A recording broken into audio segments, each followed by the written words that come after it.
Assalamualaikum warahmatullahi wabarakatuh. Selamat pagi anak-anak, salam sejahtera untuk kita semua. Gimana kabar kalian di rumah? Ibu harap kalian selalu berada dalam kesehatan dan keselamatan. Oke, hari ini bertemu dengan Bu Meli dalam pembelajaran matematika. Hari ini yang akan kita bahas yaitu tentang peluang. Nah, kompetensi dasar untuk pertemuan hari ini, kompetensi dasar 3.1, menjelaskan peluang empirik dan teoretik suatu kejadian dari suatu percobaan. Kompetensi dasar 4.11, menyelesaikan masalah yang berkaitan dengan peluang empirik dan teoretik suatu kejadian dari suatu percobaan. Kemudian, untuk indikatornya 3.9.1, menjelaskan titik sampel suatu kejadian. 3.9.2 menjelaskan ruang sampel suatu kejadian. 3.9.3 menentukan peluang empirik suatu percobaan. Sehingga tujuan pembelajarannya setelah mengikuti kegiatan pembelajaran hari ini, diharapkan kalian atau siswa dapat menjelaskan titik sampel suatu kejadian, menjelaskan ruang sampel suatu kejadian, dan menentukan peluang empirik dari suatu kejadian atau dari suatu percobaan. Oke, perhatikan ilustrasi berikut. Pernahkah kalian bermain ular tangga? Ya, ini adalah permainan ular tangga, bukan? Untuk melangkah, kita harus melemparkan dadu terlebih dahulu, ya kan? Supaya kita bisa lanjut ke step selanjutnya sampai finish.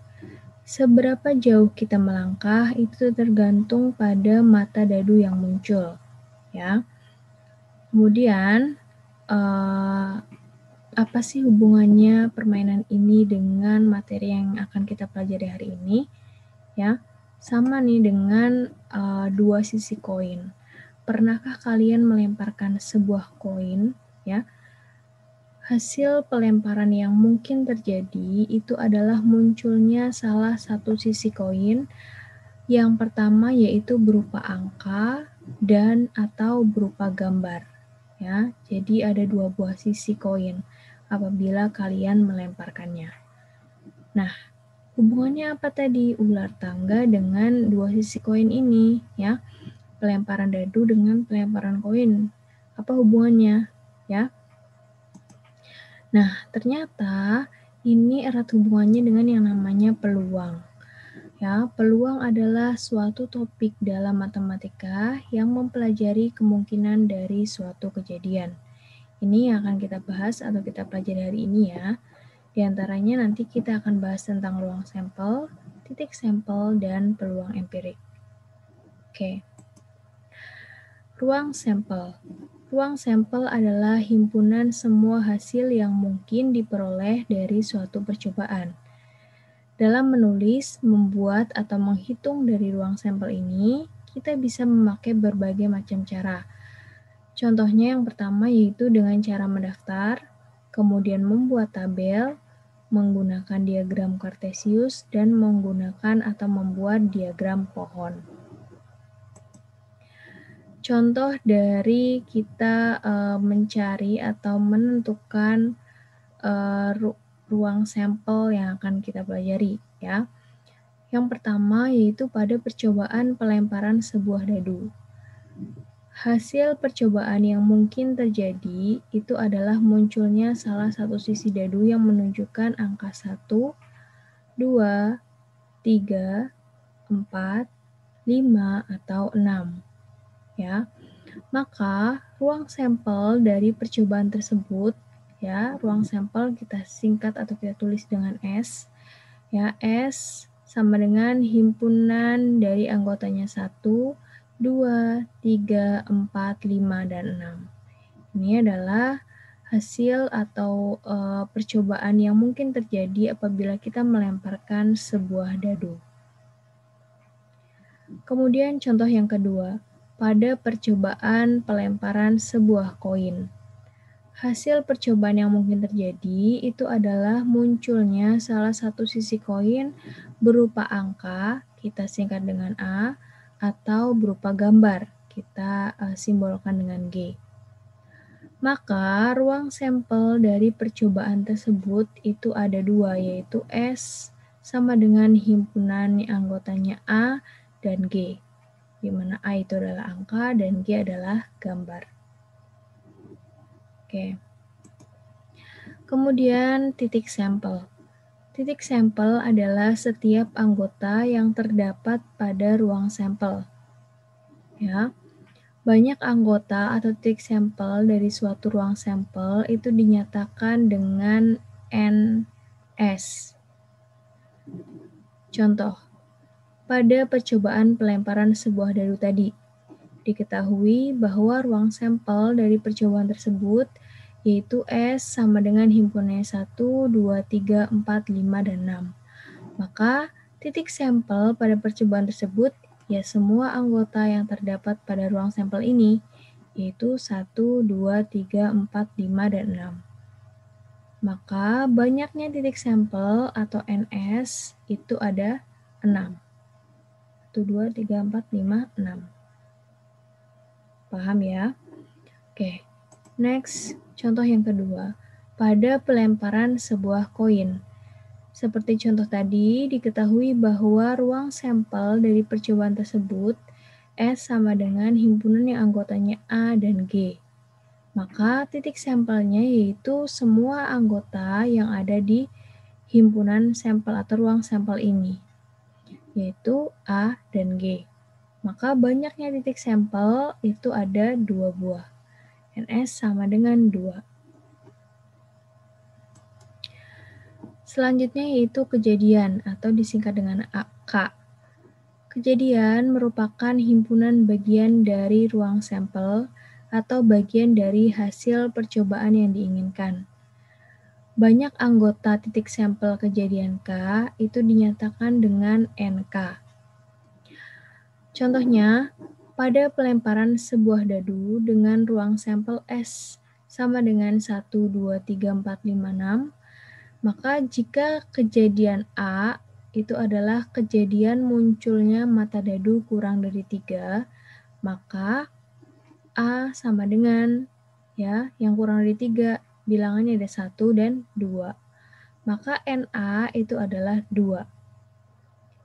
Kemudian jika B itu adalah kejadian munculnya mata dadu genap, maka himpunan anggota B-nya itu adalah bilangan-bilangan dari ruang sampel S yang berupa bilangan genap, yaitu ada 2, 4, dan 6. Jadi jumlah kejadiannya yaitu NB sama dengan 3. Kemudian contoh yang ketiga, jika P itu adalah kejadian munculnya mata dadu prima, maka P sama dengan himpunan yang anggotanya dari ruang sampel S yang merupakan bilangan prima, yaitu 2, 3, dan 5. Maka NP atau jumlah dari kejadian P-nya itu adalah ada 3 buah. Sampai sini paham ya? Oke. Yang selanjutnya kita bahas tentang peluang empirik. Nah, sekarang kita akan melakukan 6 kali percobaan nih tentang pelemparan koin. Nanti hasil percobaannya akan kita aplikasikan dalam bentuk turus. Oke. Nah, nanti akan muncul antara gambar atau angka ya. Untuk yang percobaan pertama muncul gambar. Kemudian percobaan kedua muncul angka. Percobaan ketiga muncul gambar. Percobaan yang keempat muncul angka.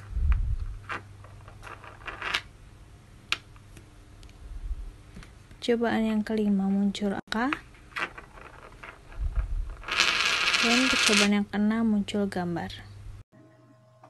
Nah, dari percobaan tadi kita bisa membuat tabel untuk turusnya ya. Yang pertama, sisi uang logamnya ada 2 buah sisi, ada angka dan ada gambar. Nah, dari percobaan tadi ternyata diperoleh bahwa kita mendapatkan 3 buah angka dan 3 buah gambar. Jadi tulusnya berupa 3 dan yang gambar juga 3. Nah, maka kejadiannya yaitu adalah 3 juga. Nah, banyaknya percobaan, tadi kita melakukan 6 kali percobaan. Berarti di sini banyaknya percobaan sama-sama 6.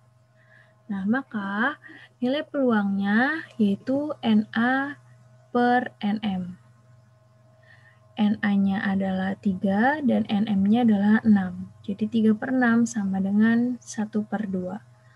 Ini juga sama ya. NA-nya 3, NM-nya 6. Sama dengan 1 per 2. Jadi bisa kita simpulkan peluang empirik itu apa sih?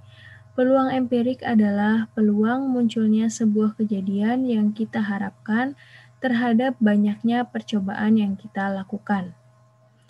Atau kita bisa definisikan dengan rumus peluang empirik FA itu sama dengan banyaknya kali kejadian A dibanding atau dibagi dengan banyaknya kali percobaan M. Jadi kejadiannya dibagi dengan percobaannya, banyaknya percobaannya. Atau FA sama dengan NA per NM. Ini rumus dari peluang empirik. Untuk lebih jelasnya, kita lanjut ke contoh soal selanjutnya. Pada percobaan penggelindingan sebuah dadu sebanyak 100 kali, mata dadu 3 muncul sebanyak 40 kali. Peluang empiriknya adalah, oke, kita selesaikan. Satu buah dadu, ya, maka kita tahu anggota himpunannya itu ada 1, 2, 3, 4, 5, dan 6. Ini adalah ruang sampel. Kemudian muncul mata dadu 3 sebanyak 40 kali dan percobaan penggelindingannya sebanyak 100 kali. Maka kita bisa simpulkan peluang empiriknya di sini FA sama dengan NA per NM. NA berarti tadi apa? Banyaknya kejadiannya, ya. Berarti ada sebanyak 40 kali.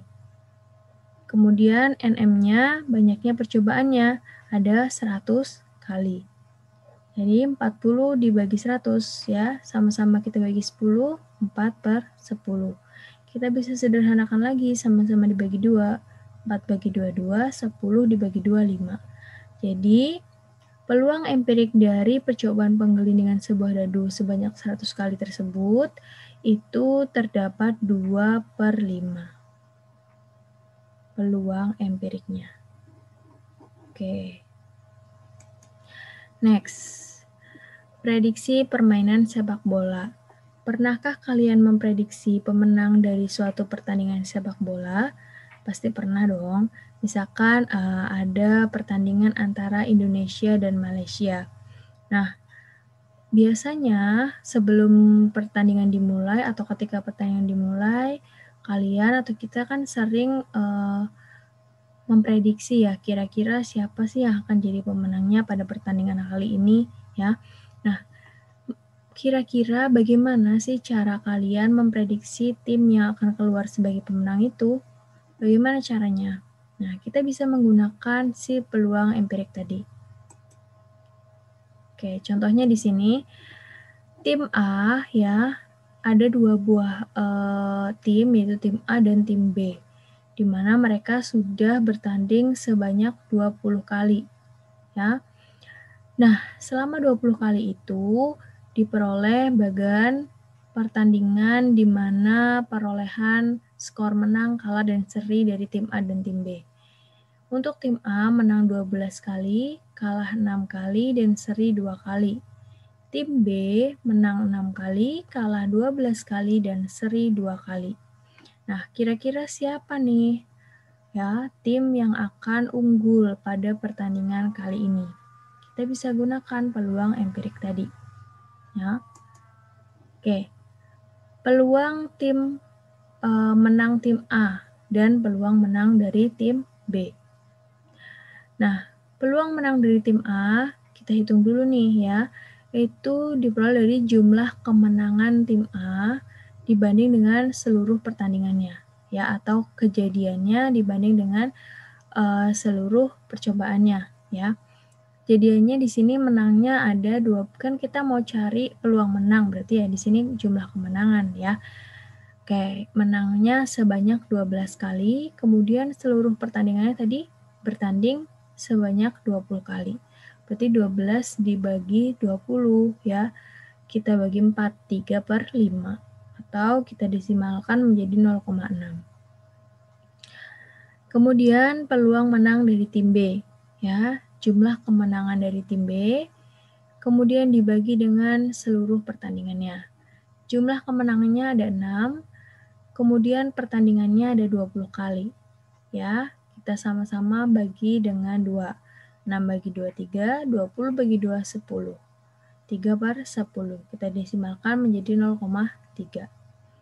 Oke, nilai peluang itu antara 0 sampai 1. Ya, jadi dari hasil ini ya tim A memperoleh 0,6 dan tim B 0,3, maka kita bisa peroleh atau kita bisa simpulkan bahwa tim A itu mempunyai peluang lebih besar untuk memenangkan pertandingan tersebut.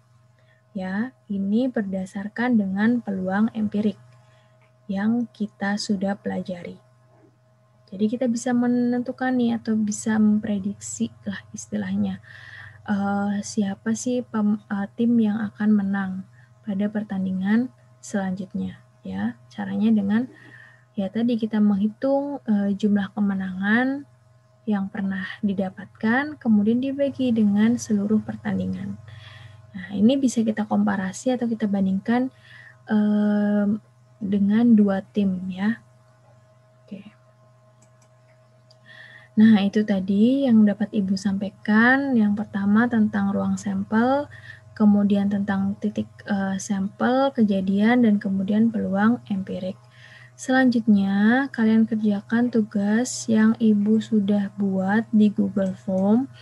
Tugasnya ada 5 soal, kalian bisa langsung klik nih form di sini ya. Kemudian nanti bisa kalian kerjakan soalnya dengan sebaik-baiknya. Nah, itu tadi tentang materi peluang. Ya, kita sudah membahas tentang ruang sampel, titik sampel, dan juga peluang empirik. Oke, Ibu tekankan lagi kepada kalian atau ingatkan lagi kepada kalian untuk menerapkan selalu protokol kesehatan guna mengurangi angka positif corona. Ya, kita menerapkan 5M. Yang pertama, menjaga jarak, kemudian mencuci tangan sesering mungkin dengan sabun dan air yang mengalir, kemudian memakai masker. Yang keempat, membatasi mobilisasi. Dan yang kelima adalah menghindari kerumunan. Oke, tetap stay at home dan stay safe untuk kalian semua. Wassalamualaikum warahmatullahi wabarakatuh.